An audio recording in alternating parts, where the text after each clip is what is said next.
Hello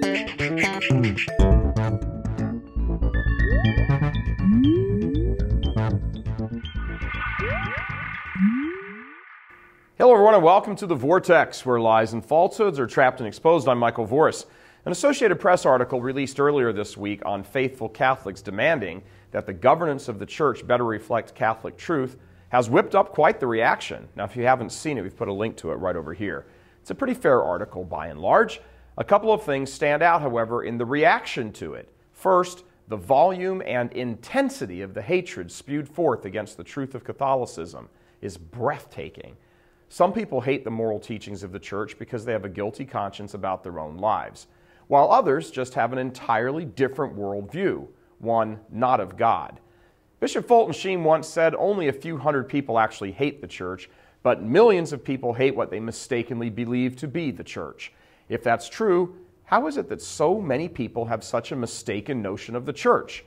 And what's more, which was not true when Sheen made his observation, why is it that so many former Catholics downright despise the church?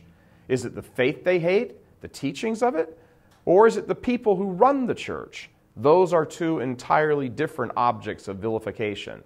Or are they reacting to the fact that to them, the faith just seems stupid, like leftover magic rituals from the Dark Ages with a list of rules that they simply don't like, whose followers are mindless dotes? If that's the case, the church leaders have some serious self-examination to do.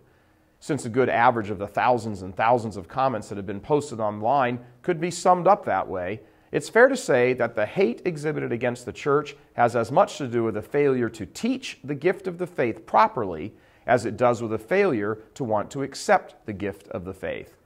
To an honest soul, the truth is always attractive. That's why 3,000 people converted on Pentecost when Peter was done preaching. They were willing to accept the gift when it was properly offered. Others will be unwilling to accept the gift no matter how it is offered.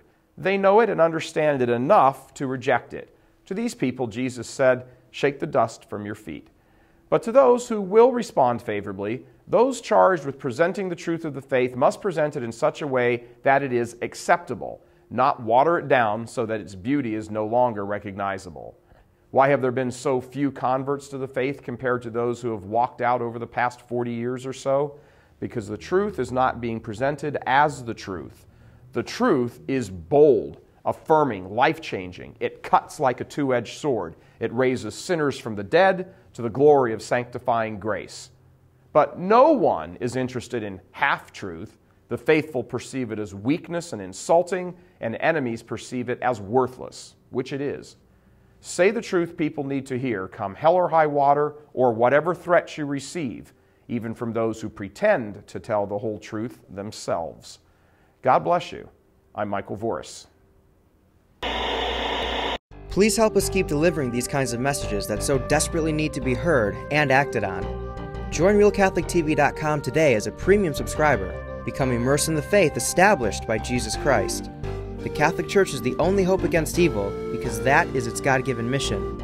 As our Lord said, "Apart from me, you can do nothing." Join RealCatholicTV.com today as a premium subscriber and come to learn and love Christ more deeply.